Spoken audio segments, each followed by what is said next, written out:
Following is a production of DallasCowboys.com and the Dallas Cowboys Football Club. How about them Cowboys? Yeah! Go Cowboys! This is the Players Lounge, broadcasting live from Dallas Cowboys World Headquarters at the Star. Now, your hosts, Barry Church, Hek'ma Harrison, and Newy Scruggs.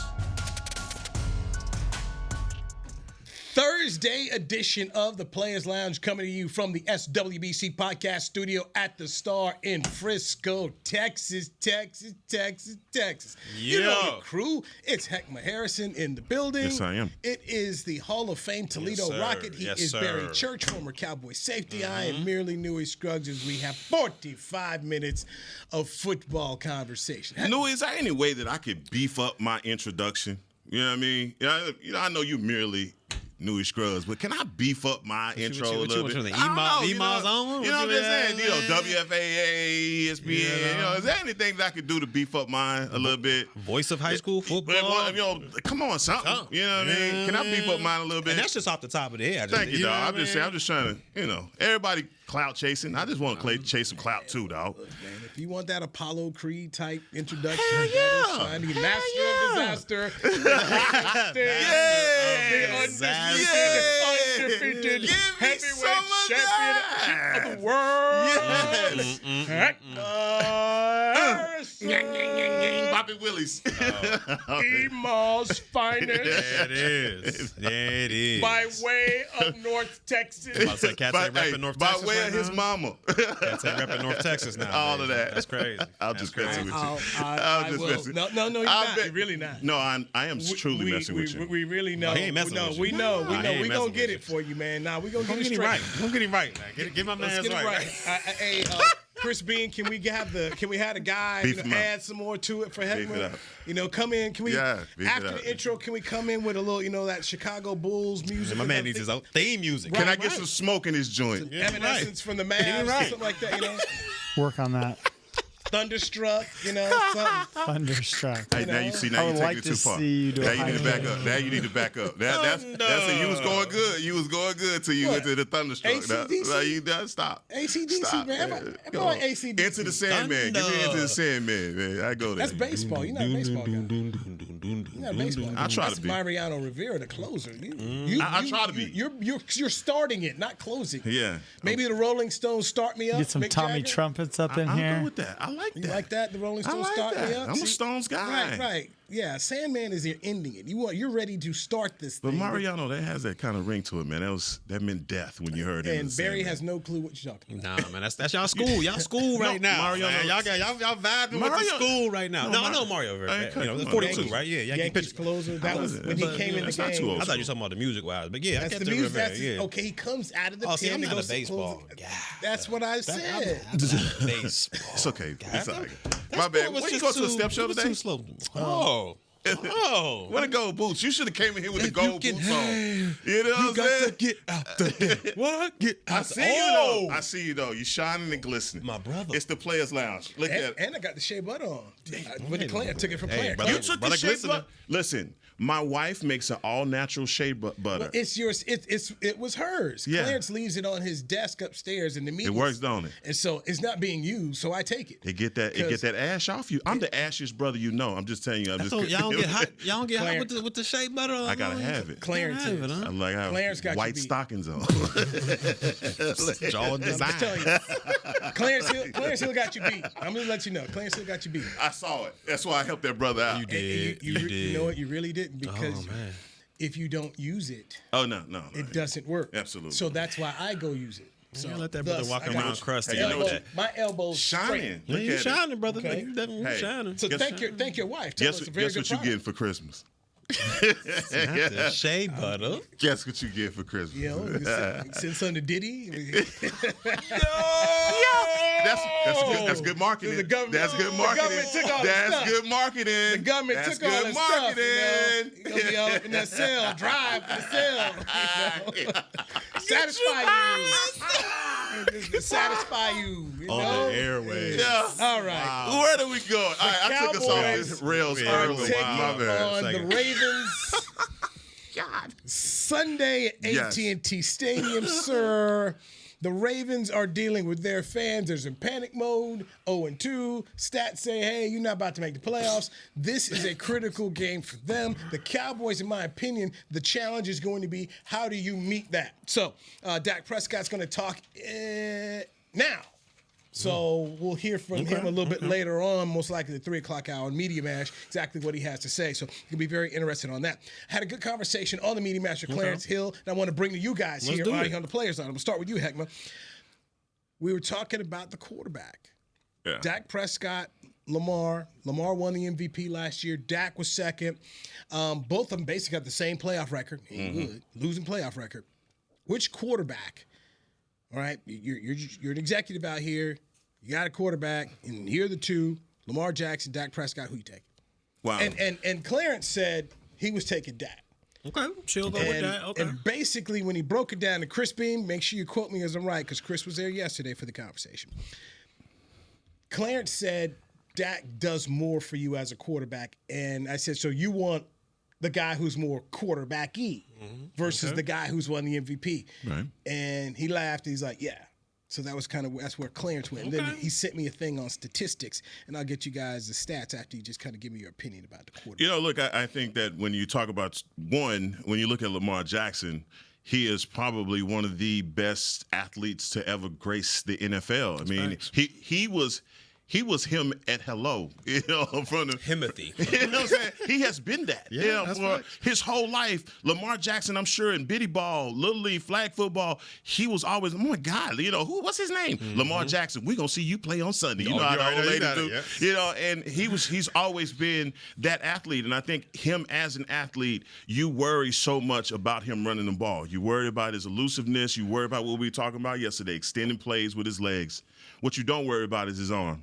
And his arm has been the thing that I think has prevented him, like many other very athletic quarterbacks, from getting to that next level. I'm just looking no further than a guy like Michael Vick, that just had all of the intangibles. But, look, if you can't throw the ball accurately more than 20 yards, then that's gonna cause a lot of problems for you as a quarterback in the NFL. And that's the reason why I'm taking Dak, because I can draft receivers and they can be productive, and I can have 1,000-yard receivers and be able to move my offense forward and not be just so reliant on one guy. Because as you look at the Ravens right now, as Lamar goes, the whole organization goes. And I'm talking about him running. So that's why I take Dak.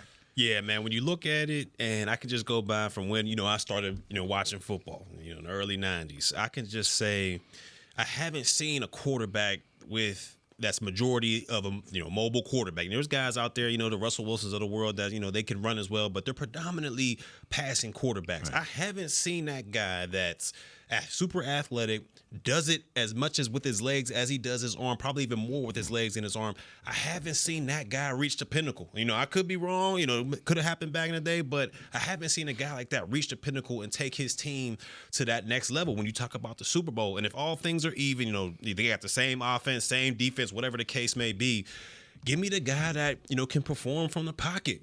Dak is athletic in his own right. He's no Lamar Jackson, but he can still pick up some things with his legs out there.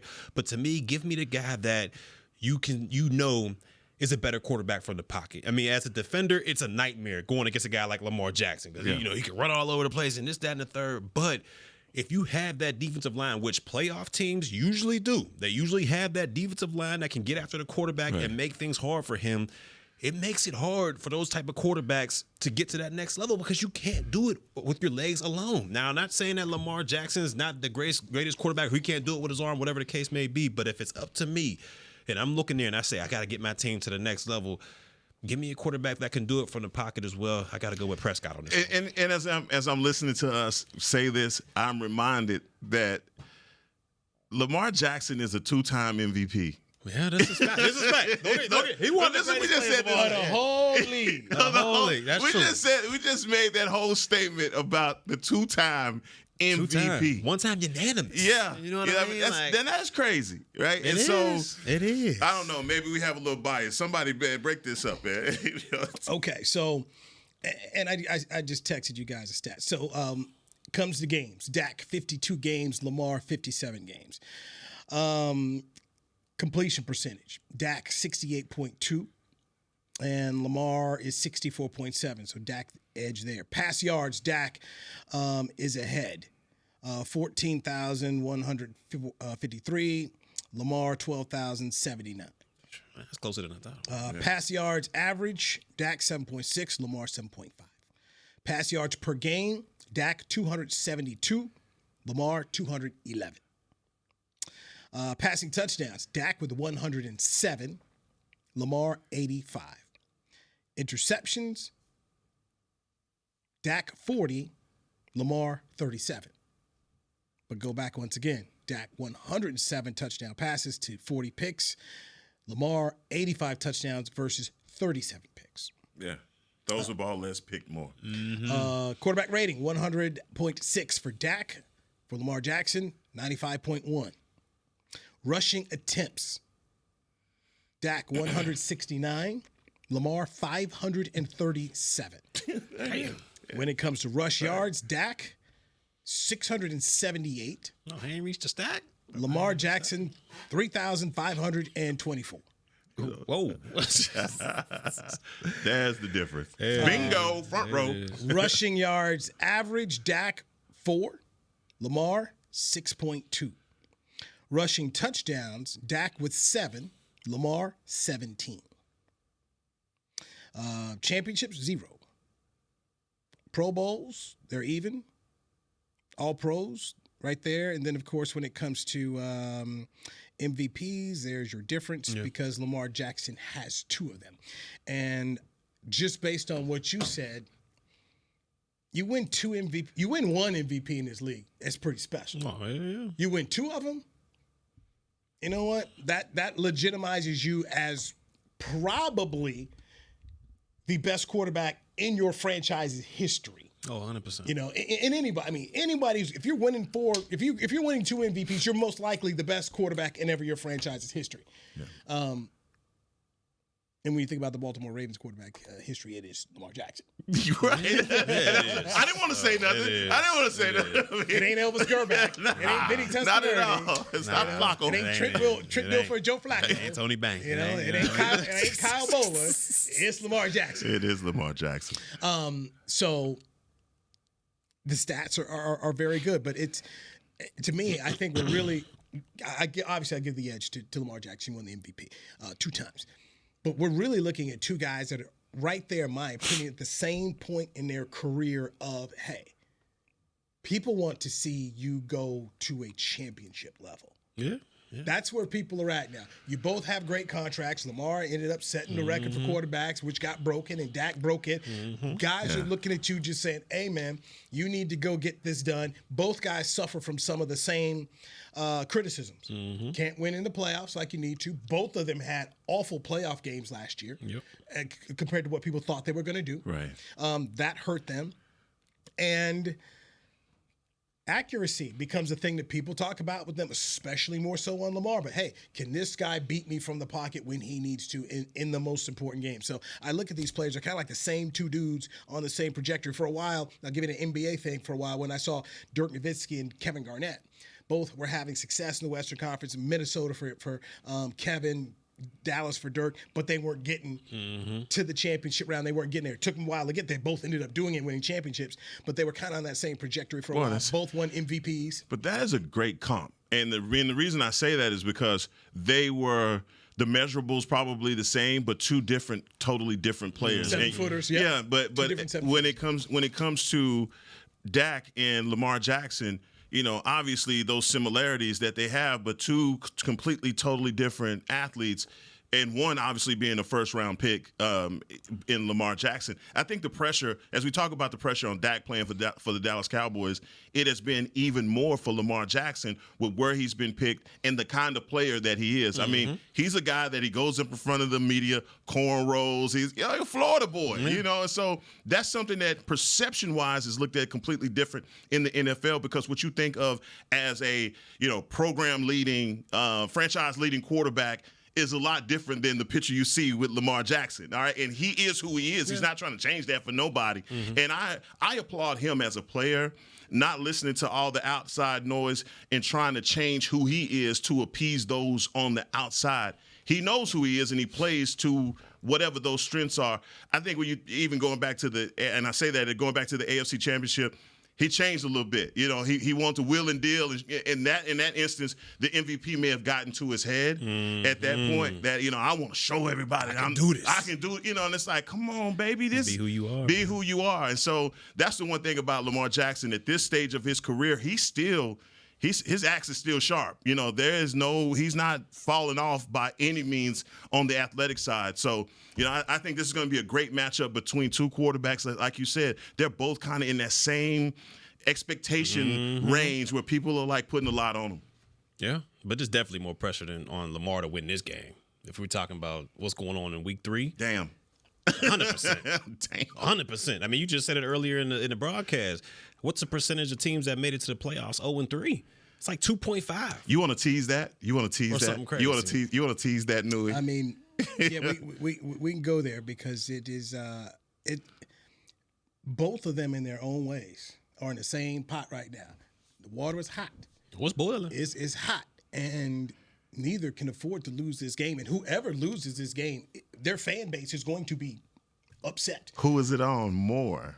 And this is what we'll dive into next with Barry Schiff, the master of disaster, the king of sting, the golden mic on the radio. Voice is Hek'ma Harrison. I'm merely Newy Scruggs. Players Lounge brought to you by Aristocrat Gaming on DallasCowboys.com.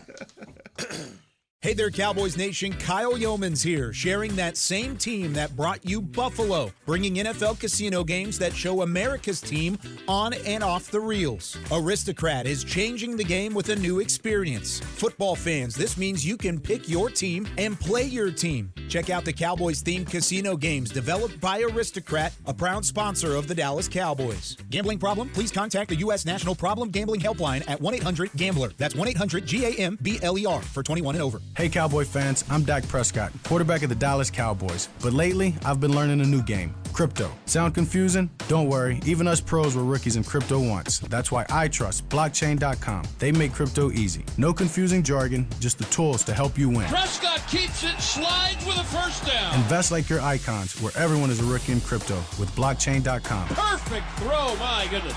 Wow, did he ever thread the needle? Visit blockchain.com/cowboys to get started. It's the official men's skincare brand of the Dallas Cowboys, Jack Black. And right now, Cowboys fans can get 15% off their $75 order. Plus, because every deal needs a playmaker, your order will include a free 5-piece skincare set and free shipping. The Jack Black Playmaker is 4 of Jack's favorites and a full-sized intense therapy lip balm. Make a play for the Playmaker at getjackblack.com/Cowboys with the code CowboysVIP. That's getjackblack.com/Cowboys with the code CowboysVIP. Are you the 2024 Dallas Cowboys Fan of the Year? The Dallas Cowboys and Captain Morgan are celebrating extraordinary, inspiring, and original fans. Nominate yourself or the biggest Cowboys fan you know for a chance to be named the 2024 Fan of the Year and win prizes, including a trip to Super Bowl 59. Visit DallasCowboys.com/Fan of the Year. Go Cowboys! Back to the Players Lounge. This segment of the Players Lounge was brought to you by Yeti. Yeti, the official cooler and drinkware of the Dallas Cowboys. Thank you, Hek'ma Harrison. Tomorrow we will have our Yeti Cool customer who needs to come through as the Cowboys try to avoid going 0-2 at home this year. Yes, so gentlemen, be thinking about that. Barry Church, former Cowboys safety, Hek'ma Harrison, the golden voice here on this program. Come on, man. We're working on things. I am Newy Scruggs. Okay, the pressure. Y'all tell the truth now. Tell the truth now. Who is the pressure on? Well, y'all know mine. So I want Newy, come on, kick it. Who is the pressure on to win this game in particular? Cowboys would be 1-2, and obviously Baltimore 0-3. You know what? Both. It is both. And the reason I say both because pick one. Come Come on now, give us one. All this Come on, Swedish don't stuff, do that. man. Come on now, no, give us one. Whoever takes the L in this one, the fan base is gonna riot on them. Okay. They're not firing John Harbaugh. How about that? No. John Harbaugh got a job next year with the Ravens. Okay, let me put it right there. Okay. John Harbaugh coaching. You can't say that about homeboy, can we? No, we cannot. Who you talking about? Mike McCarthy. Oh, okay, I was just putting some some names. So you talk about pressure. John Harbaugh can go 0-3. John Harbaugh Steve Bisciotti, the owner's not firing him. Yeah. He's good. Mm-hmm. This guy, Mike McCarthy, you lose your third straight game at home, and you lose to a team that's 0-2. Well, you know what the questions we're going to be asking. Yeah. What's your faith in Coach McCarthy right now? How do you feel? I mean, so you talk about the pressure. If I'm John Harbaugh, I feel real good. I'll be coaching the Ravens in 2025. That's wild, because after week 1. Yeah. There was a question: should we pay the man? They've not lost. Okay, they've not lost faith in him as the head coach. Oh no, John's safe. John good. He's won them a Super Bowl there. So when you talk about the pressure, we got to add. To me, you got to add. I know you're talking about regular season offs right now, but that gets added into the mix because as the head coach, what else you got? You got a staff of people. You know what guys and staffers and families are like? We gonna be here next year? Oh, that's 100%. Do I need to dust off the resume? So you go 0-3. Now you're going to have a whole week. Jerry on the radio, doing the TV after the game. Jerry on the radio, Steven on the radio. All on the radio, all in the video. All in the background, all ESPN, dancing, first take. That's going to be, they go turn up the heat on Mike. Mm-hmm. So if you're asking me to pick one, it's the Cowboys. Okay. There's going to be the problem there for Mike McCarthy and the Cowboys if they fall to 0-2 at home and are 1-2 to start the season. Okay. Well, then we finally got you. We had to push you, but we finally got you to pick a side. You did, and so you were saying Baltimore. It's not. It's the Cowboys. It's definitely not Baltimore. He's saying the Cowboys. I say it's the Cowboys. Okay, so I mean, and I love what you just said, but I just feel like for the media and the fans and everybody else, they would be saying, it's the Cowboys. Yeah, for sure. But to me, in the grand scheme of things, it's on the Ravens, because if you start 0-3, the numbers say that not only you're not going to the AFC Championship, there's no way that you're going to a Super Bowl. And for a team that felt like they were on the cusp of getting to a Super Bowl, that to me would be a step back and a step in the wrong direction. Now, we don't live in Baltimore, but you know that there are rumbles of what's going on with John Harbaugh, who has been the longest tenured coach in football aside from Tomlin, right, as far as coaches. And the Baltimore Ravens for so long has been that organization that has been the poster child that everybody looks to for healthy salary cap, keeping players on your roster that are too deep, stacked with guys. Ozzie Newsome, the great Ozzie Newsome, has made a career. He is like, throw it up. He is the Will McClay before Will McClay, basically, at bringing in guys. And last year, they did something very un-Raven-like with getting rid of free agents that were people that helped them win. And for the longest, they've been able to retain talent. And then they lose three, Jadeveon Clowney, Queen. They lose their three of their offensive linemen. And, that's not the Raven way that we're used to seeing. The Ravens are always that team that drafts guys. You're like, man, that guy was born to be a Raven. Now they got guys playing on the team that don't fit the mix of what they do. So they go 0-3. To me, I think it's one of those things where you start looking around and going, damn, maybe they need another voice. Maybe they need something different to get these guys over the hump. Have you seen the division? Yeah, and that's the thing to me. If you look at the Baltimore Ravens, you go 0-3. We talk about the numbers, but I think that AFC North, it's going to be a tougher way to climb to get back into the race for playoffs if you go 0-3 in the Baltimore Ravens. You got the Cincinnati Bengals, you got the Browns, and you got the Steelers out there. Those, to me, are tougher contests than you look at the New York Giants, the Commanders, and the Philadelphia Eagles. So black and blue division for a reason. It's a tough division to go ahead and scrape your way and climb your way back into. So you go 0-3 out there, and you're behind the boat already. You got two AFC losses already, would be Kansas City and the Las Vegas Raiders. So to me, the pressure's got to be on. If we're talking about single, just getting to the playoffs for this season with the Baltimore Ravens, I feel like the pressure's a little bit more on them. So looking at the North right now, Cincinnati's 0-2. Yeah. They get Washington this week. Baltimore 0-2, Cleveland 1-1, and Pittsburgh surprisingly 2-0. Yeah. for Baltimore, obviously you want to win the division, but you start looking around here at the rest of the AFC, you can pretty much pick up a wild card. I'm not worried about them. Okay. I believe at the end of the year they'll be where they need to be. And pressure-wise, the head coach is not sitting around here, and the staff isn't around here sitting around. Do I need to dust off my resume where the kid's gonna be next year? I mean, if you're an assistant coach right now, I mean, look, Mike's got a bag, okay? Yeah. Mike is going to be paid. He's been paid for, been a head coach for 18 years now. Mm-hmm. He's got money in the bag. These other guys, you don't know. All right, take for instance our friend Greg Ellis. Greg Ellis on the staff this year. After this season, you don't know. No, that's facts. Mike Zimmer, you don't know. So there's a bunch of these guys that are like, hey, man, we're all coaching for our lives. That's not the case in Baltimore. So when I think about pressure, I think about that other stuff that goes in it. Remember I won't say pressure, but your free agent year. Oh, yeah, you got to perform. If you don't perform, you ain't getting the bag. Okay, there's a lot of stuff going on in your mind about that, I'm sure your wife was asking questions, right? Where we at? Yeah, that's 100% real. That's 100% real. Agent called you. Anything he talks. I mean, they said, Church, you better step your game up. Yeah. If you want to get paid. But that's what Barry Church signed up for. Yeah, I knew what it was. Man, you know what it was. And it's not like Barry Church came in with his eyes closed, knowing, oh my God, what's going to happen next? It was in your control. You had to go out there and you had to take care of your business. That's the same way with this coaching staff. Is Mike McCarthy under pressure? Hell yeah. And I mean, we talked about the fact that he has a lot of people's jobs in the palm of his hands, and he cannot afford to have another showing like he had last Sunday. Yeah, I mean, and things get a lot hotter. The windows get a lot smaller for everybody. But when I look at where they are and the rest of their season, they're playing that first place regular season. They have some tough matchups. All right, but if they're able to get through this NFC East, capture, and I'm just projecting here to a wild card, win a playoff game, that gets a lot of that heat off of you. Now, those are still possibilities. For the Ravens, they know, hey, we go to 0-3, dog, it's all for nothing. And on top of that, we have a division that's not going to show us any mercy. So that's I mean, look on the bright side for me on that. That's true. That's true as well. Okay.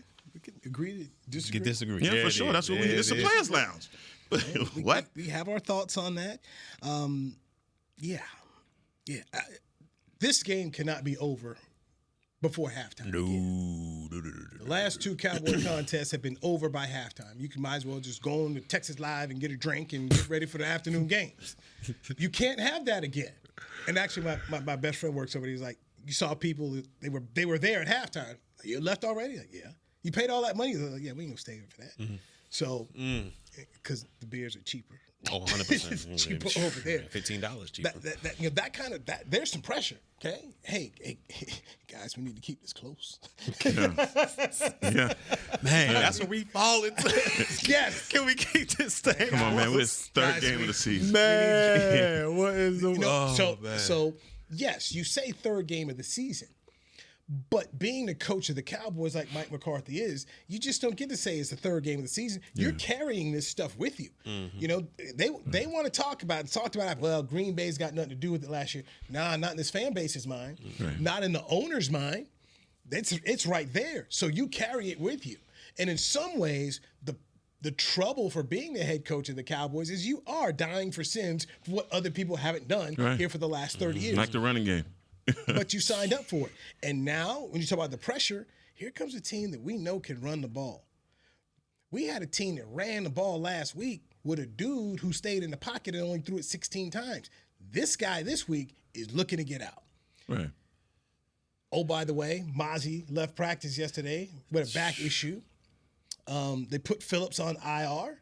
They brought in Carlos Watkins back. So right now, you have questions about your DTs, the guys up here in the interior. Oso Digizua came out in the locker room and said that was his worst game that he's played here.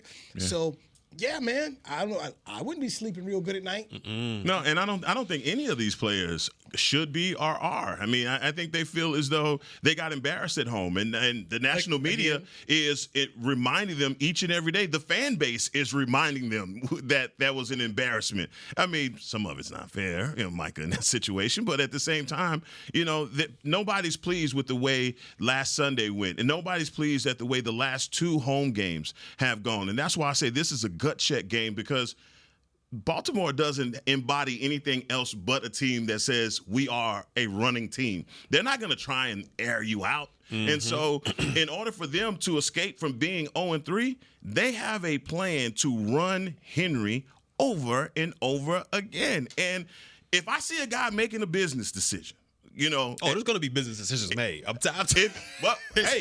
on now. I know it's going to happen. Come on now. And that's what I'm saying. Happen. You've been seeing that, Barry, because I know you watch defense more than anything.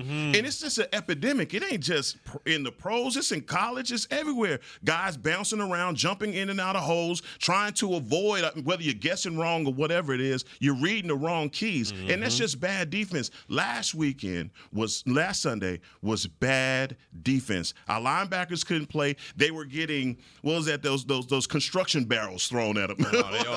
They was getting it all. The kitchen sink, everything. Yeah, man. I mean, you running through all that stuff, man. There's no way you can make a tackle. You mentioned unfair to Micah. You said unfair to Micah? I was talking about the fan after the game. Yeah, that's what I was talking about. Explain to everybody that video we saw. Well, I mean, it shows Micah walking. Well, first of all, I didn't see. All I saw was the end. I'm just assuming that this gentleman was asking for an autograph and Micah didn't sign it.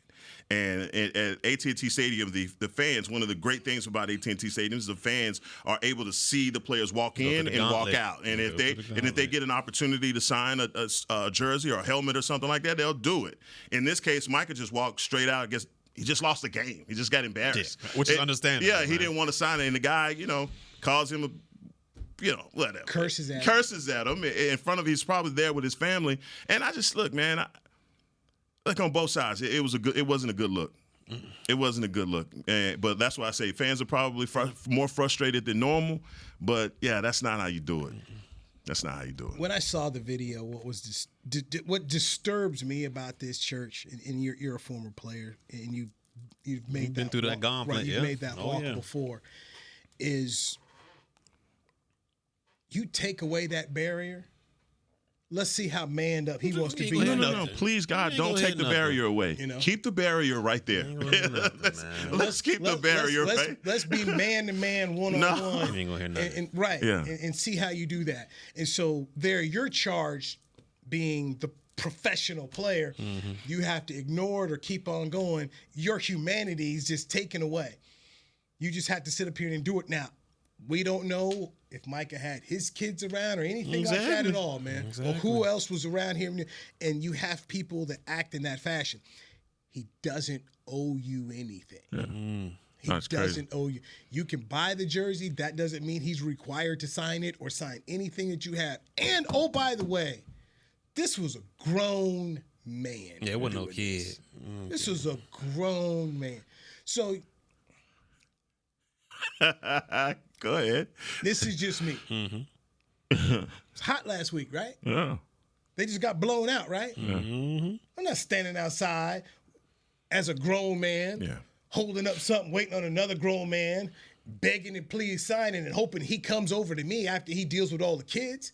Yeah. What are we doing? Yeah. What are we doing? That's why you shouldn't have those things after the game. I can see going in before the game, having the gauntlet, going through, everybody's emotions are high for the game.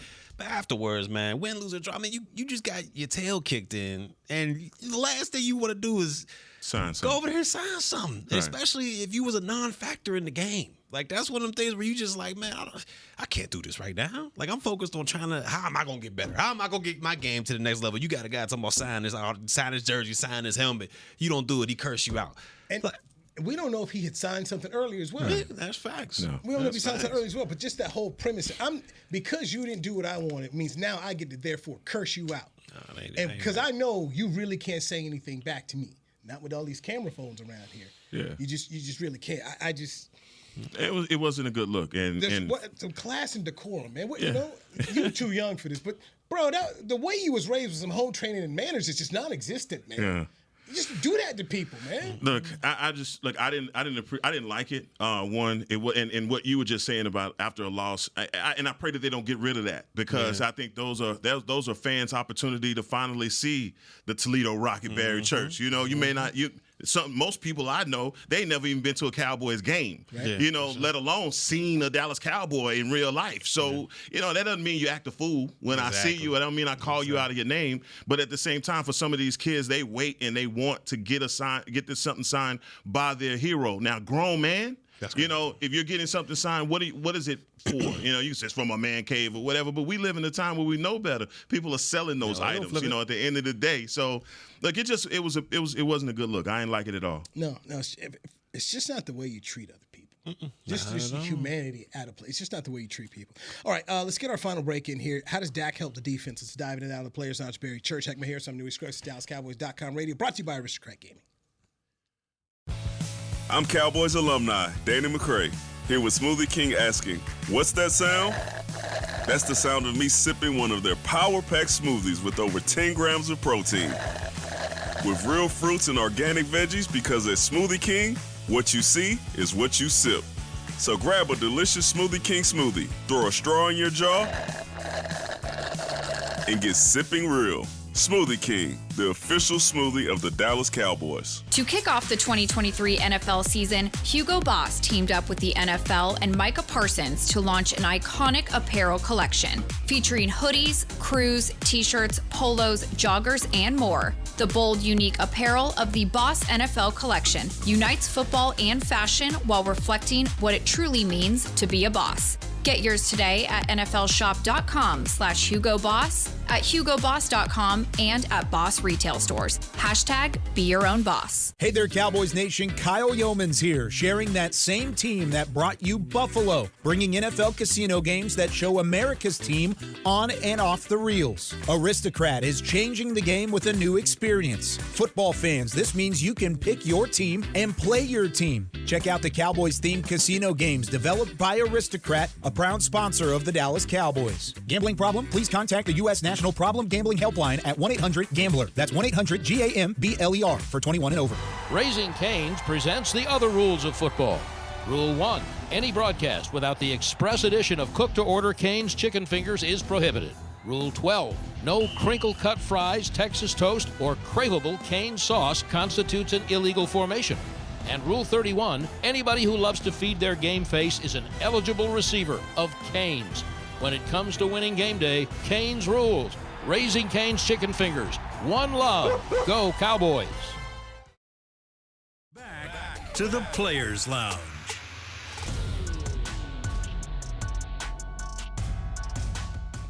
Head to AT&T Stadium to experience Rally Days presented by SeatGeek on Saturday, September 21st from 10 to 2 p.m.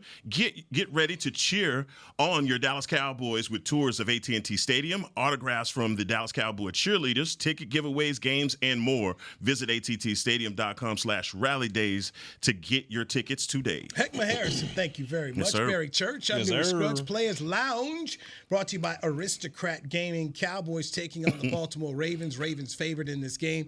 So how does Dak Prescott help the defense out, Hek'ma? I think, number one, you guys have seen how bad the Ravens are in the secondary. And they are first in offense, but they are 32nd in pass defense, which last. which means that tempts you to air them out. I think, but that's what gives me pause in this game is that Dak doesn't come into this game saying, I'm going to throw the ball 45, 50 times this game. He has to be under control and keep that balance. And, man, we've talked about a running game, and I know to no end we've tried to see some type of hope or at least silver lining in that running game, but there is none. But you're going to have to continue. You got to continue to go back to this matchup against the Cowboys offensive line and the Ravens defensive line, and it's going to be a damn good one. Last week, the offensive line for the Dallas Cowboys didn't look that good, but it wasn't as bad as you thought either because I felt like there wasn't a running back that really got into any rhythm. Rico Dowdle didn't. The other 42 didn't. Club 42. Club 42, he didn't get involved, and Ezekiel Elliott didn't. And so I just want to make sure that in this game coming in that Dak picks his spots. There are going to be times where they double CD. Teams are right now, what I've seen from the first game to now is that teams are like, you, 88, are not going to beat us. We're going to double team you, and whatever you do, it's going to be because we got a safety over the top and you just a bad mofo and you getting it done, right? But now we need to find somebody else in, second, third receiver that can get it done as well. But it's the running game for me. I look for Dak to continue to mix this up and keep that balance on offense. Well, you are 1,000% right, my man, when you talk about they have to have this balanced approach when you're going against the Baltimore Ravens. Like, we can't go into this game and it all be on Dak's shoulder to where he's throwing the ball 40 to 50 times. I mean, that's just not a recipe for success when you look at this Cowboys team. I kind of want to go back to the game plan they had against the Cleveland Browns, which is a very, very good defense in their own right. But they kept those guys off balance. And that's why, even though we talk a lot about this running game, I don't want to give up too much hope on that running back by committee room. Because if you look at that Cleveland game, they did average 4 yards per carry. They did rush for over 100 yards. Now, was that unit terrible versus the Saints? Of course they were, but there was a lot of other units with the Dallas Cowboys that were terrible against the Saints. So I don't want to give up on that running back room just yet, but when you go into this Baltimore game, you got to be balanced because we all understand, like you just said, Baltimore's passing defense is atrocious. And what they're going to do is they're going to try to put all their resources into shutting down CeeDee Lamb. Double team, triple team, whatever the case may be, they're going to force the Cooks of the world, Tolbert, if Ferguson's able to play, they're going to say, look, we're going to take away CD, but you guys on this end, if y'all win with them, tip to the cap to you. That's what they're going to try to do.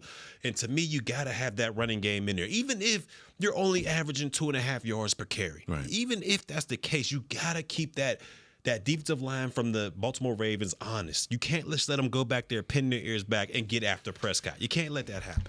All right, gentlemen. You can mix it up and do whatever.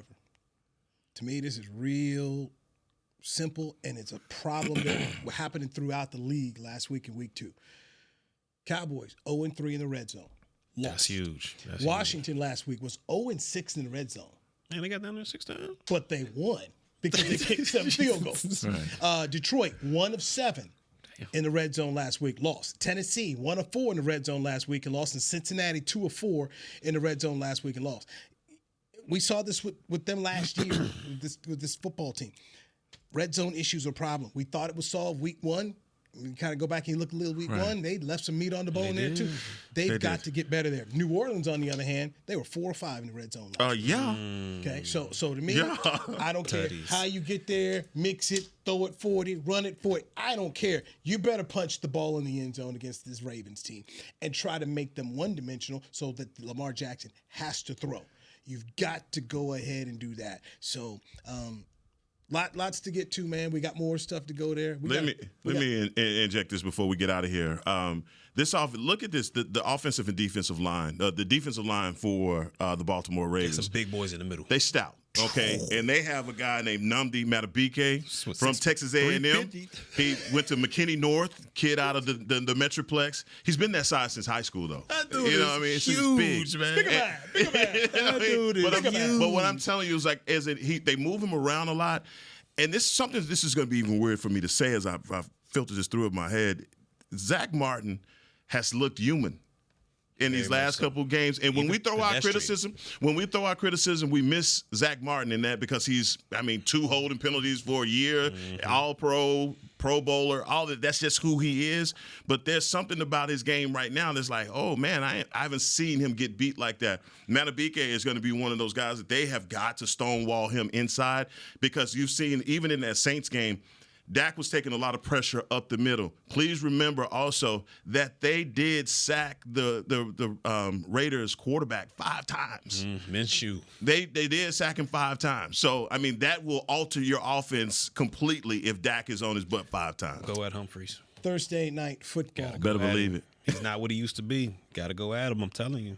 Thursday night football, New England at the Jets. Both teams 1-1.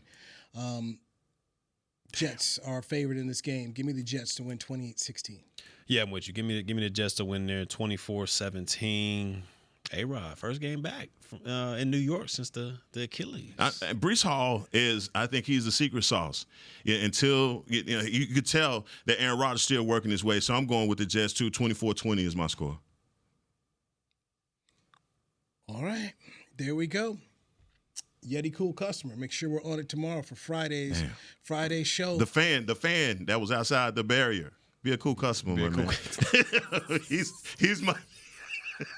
Not him. Not him. My bad, Newy. I'm sorry. I'm getting used to this. He probably went to his Yeti too many times. That's what it was. And had a lot of liquid courage. Probably what happened to him. Too much cool drink for him. Yeah, he just was too cool. My bad. I was trying to throw him a bone. Hek'ma Harrison, thank you. Barry Church, thank you. Chris Beam, Josh, Jazz. Everybody's a part of Players Lounge, brought to you by Aristocrat Gaming. We'll talk to you Friday right here on DallasCowboys.com. This has been a production of DallasCowboys.com and the Dallas Cowboys Football Club. How about this, Cowboys? Yeah!